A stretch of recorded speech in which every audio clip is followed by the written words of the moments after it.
Good morning mga ka-hangout, mga kababayan. Welcome to my vlog, my video for this morning. At ito ngayon tayo sa Dumuklong Bridge dito sa lalawigan ng Quezon, sa bayan ng Lucena City, guys. Department of Public Works and Highway, at kung saan ay nagsasagawa ng repair, widening ng tulay dito sa aming lugar na, guys, no? Kaya tuloy-tuloy ang mga pagsasaayos at pagpapatibay ng tulay, mga kababayan, para ito ay lubos na magamit at tawag dito safe, ligtas ang mga tulay na daraanan ng ating mga motorista.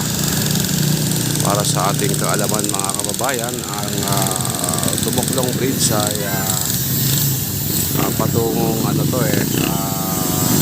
Dalahican Port, mga ka-hangout, mga kababayan. Ibig sabihin ay ang mga dumaraang po dito ay mahalagang mga sasakyan na nagsasaling bayan, sabi nga, dahil sa ito ay isang mahalagang daan. Ito yung tinatawag na Dalahican Road dito sa aming lugar, dahil sa ang patungong itong isang daungan ng mga sasakyang pandagat, guys, patungong maaaring ito ay mga patungong Marinduque, Mindoro, mga probinsya. Yun.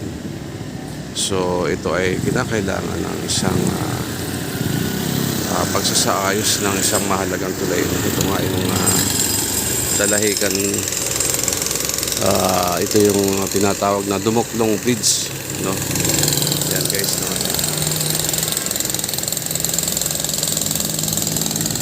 So ayan, mga kababayan, isang mahalagang tulay na tuloy-tuloy na ginagawang proyekto ng ating pamahalaan.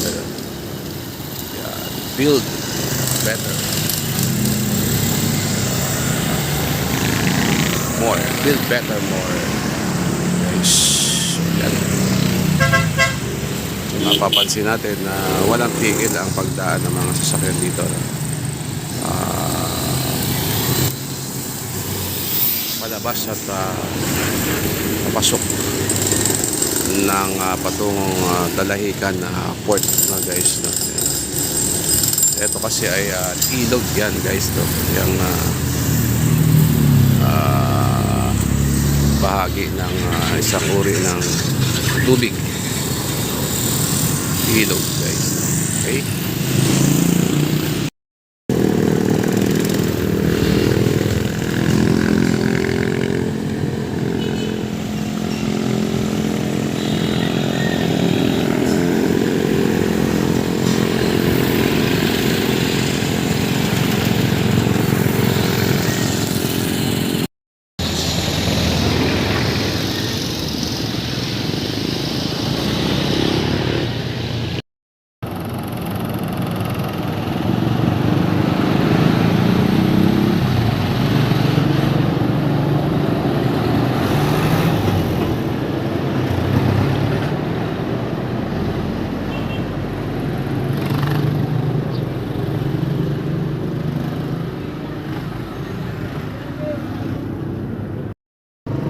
Guys, salamat sa inyong pagsama sa isang travel vlog.